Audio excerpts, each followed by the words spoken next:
We are here today with one of our favorite family travel bloggers, Eric from Travel Babbo, and we are going to ask him a few quick questions. So Eric, tell us where you're going this summer. I am first taking my 9-year-old to Bangkok, the Maldives, and Singapore the day after he gets out of school in June. That was his destination that he chose this year to go with me. Wow. We are then traveling to Panama with Thompson Family Adventures and off to Colombia from there to check out Cartagena. Then we come back from there and we head straight over to Europe as a full family, and we go to, where are we starting? We are going to Lake Como for 2 weeks, Naxos, Greece for a couple weeks, Santorini for a couple days to go to our very favorite restaurant in the world, and we are finishing in Prague for a few days since the kids haven't been there. That's awesome. So as someone that's traveled around the world with kids, what are some of your top family travel tips that you would like to share with folks?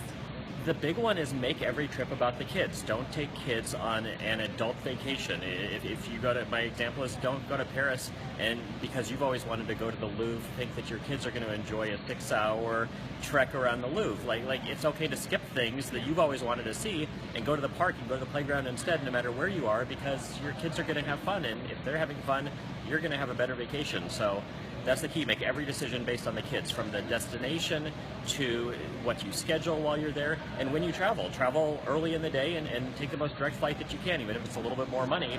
You'll have a lot fewer problems and it'll be a better kid vacation. Right. Okay, last question. Tell us a funny story that's happened along the way while you're traveling with your kids. I don't know how funny it is, but I've now lost my daughter. She's 11 now, but I've lost her in Hong Kong when she was 5, and in Paris when she was about 8. And in Hong Kong she got separated from me. It was only the two of us in an aquarium at Ocean Park, and it took about 15 minutes for us to reconnect, and I thought that we kept looking for each other until we really taught our kids, don't move. If you get lost, don't move, because if we're both moving trying to find each other. So finally, after I had exhausted the entire aquarium, I went outside in the park, and a family ran up to me in Chinese saying basically, is this your daughter? And we were the only 2 white people at the park, so it was really easy to kind of figure that out and reunite it. But Paris wasn't so easy when she left the apartment to try to find the playground by the Eiffel Tower by herself, because my wife and kids were already over there, and I was working, and I didn't realize she left the apartment. I thought we were just going to go over in like an hour.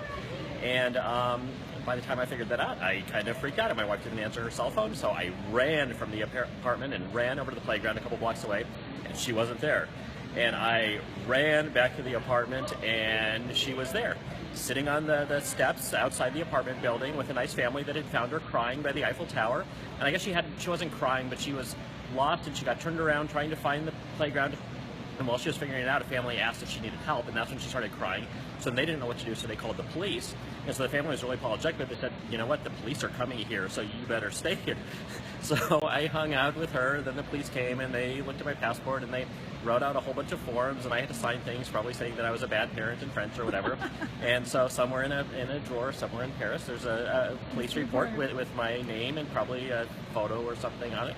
So anyways, our kids have learned from that, and I have not lost her again since. And I take full responsibility for both of those. So. Eric, thanks so much for sharing with us. Wheels up.